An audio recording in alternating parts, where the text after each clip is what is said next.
Hey, I'm Colleen. Hey, I'm Eric. And this is episode 1 of Disco Yetis.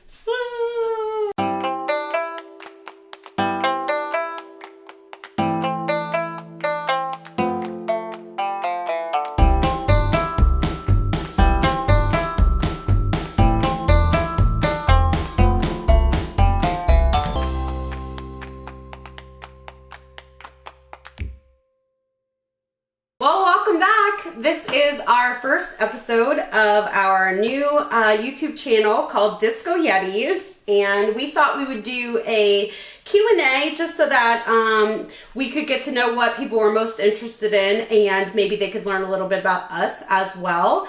And we're calling our Q&As Uncultured Swine, which we thought was a funny Disney reference that was given to me from my brother, which if I had known, that's probably what I would have named the whole YouTube channel, was Uncultured Swine, because I just thought that was so funny. But well, you have some big news. You want to share big news? Big news, everyone, big news. We shall be returning to Walt Disney World. When? October 4th through the 7th. That'll Yay. be yay. That'll be our 4th time this year. So we did Disney World in February, we did Disney Cruise Line in February, we did Disneyland in April for the start of Pixar Fest, and we took the summer off to move home and be a little closer to family, but we're excited to get to go back. So what do we have planned? Well, I think the big thing is the Mickey's Not So Scary Halloween party. Yeah, a lot of changes to the Mickey's Not So Scary Halloween party this year. So we're going to be checking out some of the ride overlays. We're going to be checking out, of course, the Hocus Pocus Villains Spelltacular for the second or third time we've seen that show, which is always amazing. Super fun show. Super amazing. So we're really excited to check that out. And then on Saturday, we hope to be able to visit Hollywood Studios. Yes. So that we get a chance to see Toy Story Land and all of the construction that's happening right now for their Star Wars themed area. So we will be back on the 4th through the 7th of October. We are also staying at All-Star Movies Resort for the first time. This will be my first time with an all-star resort. Yeah, this will be my first time too. We usually stay at Pop, but Pop was booked solid. So I guess that is Columbus Day weekend, if I'm not mistaken. So we are anxiously looking forward to that. But with no further ado, let's jump right into our Q&A. Our first question comes to us from Stephen Julia in Chattanooga, Tennessee. And Stephen says, what are some of the best budget practices that can help me go to Walt Disney World more often? Our friends and our family know we are blessed and able to go a couple times a year, but we don't always spend a lot of money when we go. So we sort of came up with a short list of things that we do to try to cut costs, and hopefully it'll help you out as well. It's really important to consider first the time of year that you'd like to visit. Walt Disney World does separate their pricing schedule, I guess, according to how busy they're going to be throughout the year, so that they can fill the parks on the not so busy months, and they can try to cut the crowds on the busy months as well. So they do divide the seasons up into value season, regular season, and peak season. And value season, you can usually find some really nice weather as well. It's usually the first 2 or 3 weeks of the year leading into Martin Luther King Day. And then after Martin Luther King Day through President's Day, usually you can get some really good room rates as well. Important to consider what discounts are going to be available when you go. We are veterans of the free dining promotion that Walt Disney World has every single year. We think it cuts our cost, and we're only a group of 2, so I know that there's a lot of savings that are involved for the typical family. And then during the spring, we like to do the stay, play, and dine, which is basically when you book your entire package, including your room, your tickets, and your dining plan as well, but you receive a discount on the overall price of the package, which is pretty sweet as well. So we do sort of take into account what discounts are going to be available. You'll notice as you watch us go along, we always travel the same times during the year because of the discounts that are available. So, do we want to talk about distance driving, or are we flying? We do. We definitely fly usually when we go down, and we've kind of come up with a couple different ways to make that a little bit more affordable. Obviously, one would be to use a budget airline. Spirit would be one, for instance. Also, Frontier Airlines. So one way we like to cut costs is to use budget airlines, which if you're not picky about how you fly and the frills and everything that you usually will experience when you're on board a flight to Orlando, if you're not picky about that experience, you can usually get really good deals. We do recommend Spirit and Frontier for budget airline travel. Both of those airlines also have discount programs that are available. Frontier, I think, has Deal Den, and Spirit has $9 fare club. So if you are flexible about your travel dates, that can also save you a little bit of money as well. There's a lot that goes into flying that we feel like in the long run saves us money. And one of those things is car rental and also parking. So you didn't used to have to worry about parking at the resorts, but now due to the fact that Disney has imposed a nominal fee per night for resort parking, we find that typically it's a lot more affordable for us just to use our local airport. Well, before we get into that, let me first talk about the value resorts. So there are several different categories at resorts at Walt Disney World, and the most cost-effective category, in our opinion, are the value resorts. So these are resorts that are going to be kind of like on the Howard Johnson Motel 6 end, but you don't compromise the Disney service when you book one of these hotels, and we've never had a bad experience. As a new traveler, you're going to want to think about how much time you're going to spend in your guest room, and I would say that probably would have a pretty big influence on how much money you want to spend on your hotel. For us, because we like to spend more time in the parks, we spend less time as a result in the hotel itself. And so we book the value resorts because that tends to fit our budget the best. One thing I wanted to mention about the value resorts there, the theming is always great.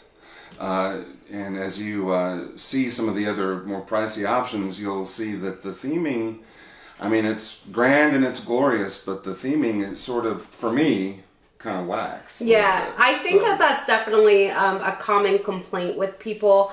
If you are going to choose a resort for your honeymoon or something like that, a moderate or deluxe resort has definitely more subtle Disney touches. But we definitely prefer the theming and the decor at the value resorts, which is usually very large and very Disney. These are not your hidden Mickeys in the carpet. These are definitely larger than life statues of some of your favorite Disney characters. So we, that to us, when we get there, we feel like we're definitely in Disney and we're staying in Disney. But again, because it's more affordable, we're able to just stay more frequently when we stay value. So definitely consider that. Don't rule it out. It's probably one of the most well-used categories of resorts on property. So, do you want to talk a little bit about the grocery delivery that we do? Yeah, absolutely. To move into that, Amazon, easy breezy. Pack snacks. We find that skipping breakfast easily save you money that way. You can pack some crackers, pack power-up bars, maybe a Gatorade, and you can order all of that through Amazon. I think there's a couple other services. Was that Dizzy Dolphin? Dizzy Dolphin, Garden Grocer, Instacart also. So this is something new that we've discovered. We don't have a lot of experience with it yet, but essentially on our last trip to Walt Disney World, as soon as we landed at Orlando International, we put in an order for Amazon Pantry Now, which is about a 2-hour delivery window from the time that you place your order. By the time we got to the resort, our groceries were being delivered, and we had a small fridge at Pop Century to keep all of our cold items, and we had purchased some yogurts to have breakfast in the morning. We purchased some bananas to take with us into the parks. We purchased some bottled water and some Powerade to take with us as well. And we found that greatly reduced the amount of money that we were paying on the quick service meals at the parks. Well, the next question that we have is from Valerie Bogey in Chicago, Illinois. And it is, what are some of the pros and cons of staying on property? So we've done both. We've stayed on property, we've stayed off property, but we do prefer to stay on property every time we go. And there are some things that we'd like to discuss that make it more valuable for us. The first of which is going to be airport transportation. So in advance of your trip, if you do plan to fly into Orlando International Airport, Disney, as usual, has it all figured out. They have a service called Magical Express, which if you're not familiar with traveling to Walt Disney World is definitely something to look into. And in advance of your trip, they will send you some luggage tags to affix to your checked baggage. You check those at the airport in your hometown, and you won't see those again until they pop up in your room several hours after you land at Orlando International, which we find to be incredibly convenient and a really hassle-free start to our trip. Took the words right out of my mouth. A real hassle-free start to our vacation, which traveling, as you can probably imagine, is just awful. It can be so stressful. It usually takes us a couple days to decompress once we get there to start having fun and enjoying ourselves, because it can be so stressful. And that's one thing that Disney just figures out. So right in Orlando International, they've got a little bus terminal. You scan your magic bands, which we'll get to in just a moment, and that'll tell them exactly where you're going. They put you on a bus, and within about an hour and a half of landing, you're already at your resort, which we find to be incredibly convenient. Once at your resort, they make it so super convenient with the busing. Yes. Yeah. So the park transportation, I mean, how nice is it to walk out of your hotel room and within, just a short walk, you're right up front to catch a bus, and the bus will take you anywhere you want to go, any of the parks, or of course the Disney Springs area. Yeah. Also, before you even arrive, you can do what's called online check-in, where you basically just let them know some of your room preferences and some of your charging preferences ahead of time. And you usually will receive a text message in advance of your arrival the day of to let you know what your room number is, and you could just bypass the front desk and go straight to your room, which if you're not getting in until very late at night, can be a really useful benefit, not having to wait in the check-in line. Disney will also send you the magic bands, which we think are pretty cool, definitely enhance the Walt Disney World experience. So they will send those to you about 21 to 30 days before you arrive at Walt Disney World. And that'll have all your reservation information on it, all your fast pass information on it as well. And we think that those are pretty cool. They also offer what's called resort delivery, which is essentially when you purchase something in the theme parks that's either valuable or really cumbersome, you can actually elect to have it sent right back to your room. So if you're riding a roller coaster and you get that awesome picture of you on the roller coaster going, ah!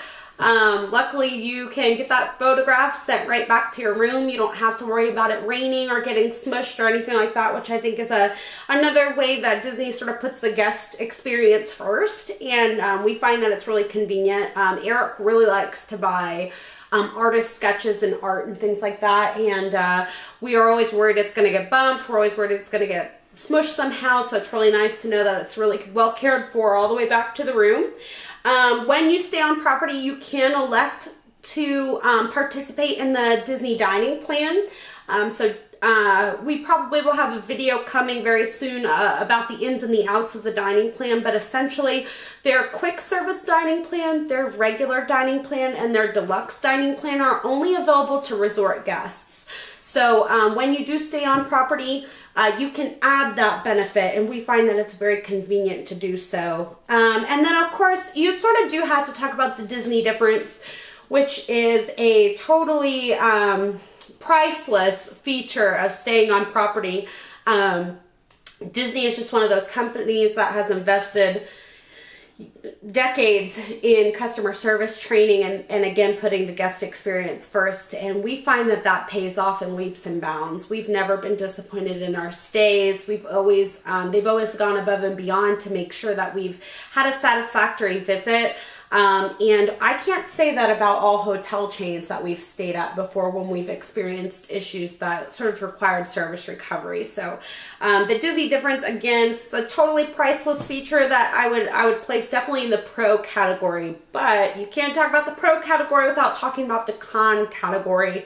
So our cons of staying on property are very brief. They were actually pretty difficult for us to come up with, but we did come up with 3.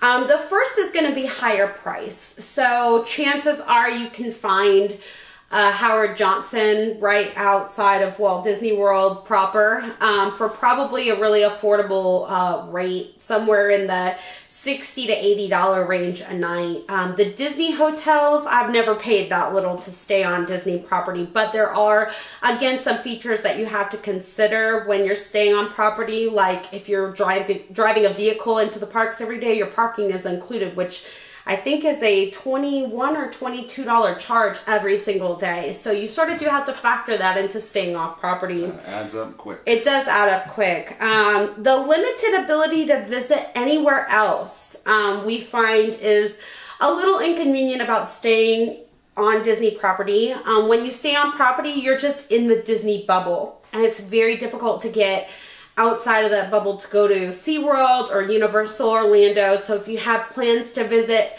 either of those other places while in the Orlando area, I think you're going to find that it might be more convenient to stay off property, and it might be a little bit more affordable to stay off property.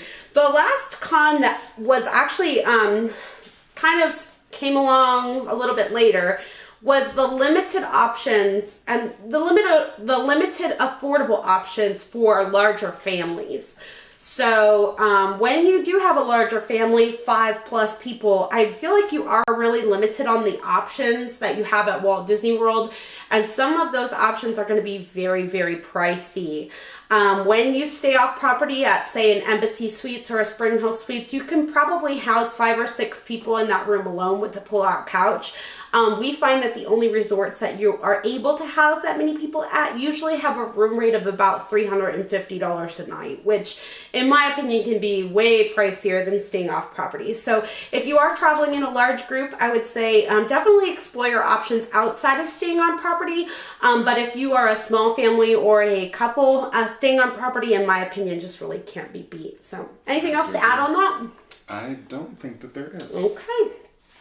A question? Do have another question, and this one comes from Michael Shannon. Michael is from Cookeville, Tennessee. Hey. Hey, Michael. And Michael is asking, what is the time and distance to Universal from Walt Disney World? Interesting question there, Michael. Well, just to give you a very straight, clear answer, it's about 8.5 miles or about 30 minutes to get there, but Next question we have came to us from Amy Bredemeyer in West Melbourne, Florida, and she says, what was your favorite character experience? Now, I don't know what Eric's answer was, and he doesn't know what my answer is. But for me in particular, my favorite was February 2018. We went to Star Wars Launch Bay, and we met Kylo Ren for the first time. And that was a horrifying experience for me. He was very intimidating and very quiet. He was very quiet. We had our Disney Visa card, so we got in pretty quickly for that meet and greet. And I was shocked at how scary it was. That was my favorite. What's yours? I'm curious. Well, anytime I get to meet Donald Duck, is always my favorite. But yeah. That's just me. But one thing I remember, I think it was the first time that we went to Disneyland. What year was that? 2012? 2012. 2012. And once we finally got into the park, we saw Cruella de Vil. Ooh. And that was, I don't know exactly why that stands out in my memory so strongly, but I just felt like that was a really neat character experience. The way she was just like hassling. She's just hassling everybody about having to run off to important engagements. But. And that brings us to our last question, which came to us from Katie Vermont Fates in Centerville, Virginia. Hi, Katie. She says, what do you prefer, Disney World or Disneyland? And that's a complicated question. That's a complicated question. Why don't you give your answer first? I have to go with Disneyland. Yes, you probably knew this already, I'm sure, right? I'm surprised. I'm surprised. I just feel like, well, for starters, the weather. Oh, yeah. You just can't beat the weather. I mean, obviously there are going to be some hot days, some hot weeks, but in general, the weather over there is just always fabulous. I feel like the California lifestyle and the attitude there is a little more laid back. And I feel like people aren't in such a rush, in such a hurry, and running over on top of everyone. Again, the attitude there is just more chill. So I enjoy that about the park. Also, some of the attractions, while they are very much the same, there are a little differences. One being the teacups, which we always enjoy riding in the teacups every time. And over in Disneyland, the teacups are outdoors, where you can just look up and actually see the sky, and you're not under a pavilion.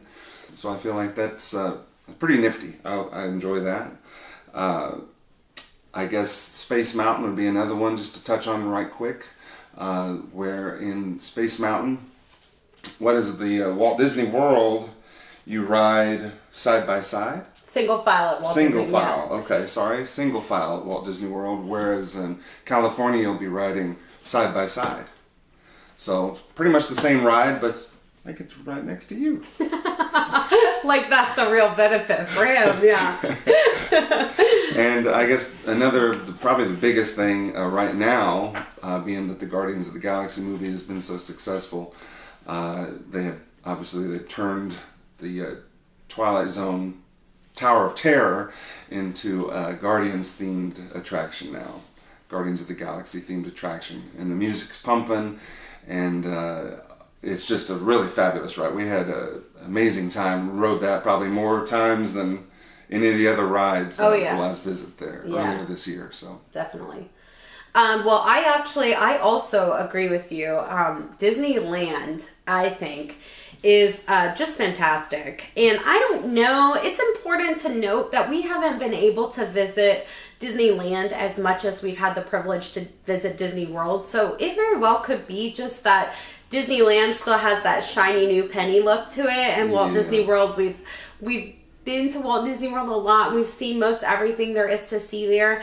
Disneyland is still like discovering something new for us, and we hope someday to be able to visit the parks that are all over the world, so that we sort of can have that experience of seeing it with fresh eyes, because I imagine you only get that experience once. But for me, Disneyland definitely wins out. A couple reasons why.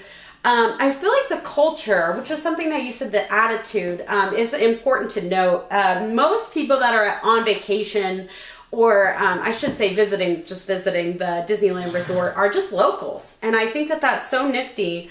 At Disney World, there's this overhanging pressure to have the perfect vacation for a lot of families, and in Disneyland you just get the locals that see stuff and then they go home for the day, or see something every weekend and then go back home. And I think that that's really neat. It's so interesting that you said Guardians of the Galaxy, because rides definitely is the next on my list. Guardians of the Galaxy Mission Breakout, to me, is the best ride that I've ever been on at Disneyland or Disney World. It's so fun and so interesting to see all of the new technology that they're coming out with to make rides and experiences like that possible. And we've done Flight of Passage and stuff. We just really prefer the Guardians of the Galaxy Mission Breakout. I like the proximity of the parks because, as I mentioned earlier, Going from park to park at Walt Disney World can be very time consuming, and at Disneyland, the parks are located right across the promenade, so it's a very short walk to get to the next park. While Disneyland only has 3 hotels that are on property, we were able to stay at a Quality Inn and Suites recently that was maybe a half a mile away from the parks. Walking distance, about 9 minutes back and forth every day, so that was really convenient, and you don't get that kind of experience at Walt Disney World.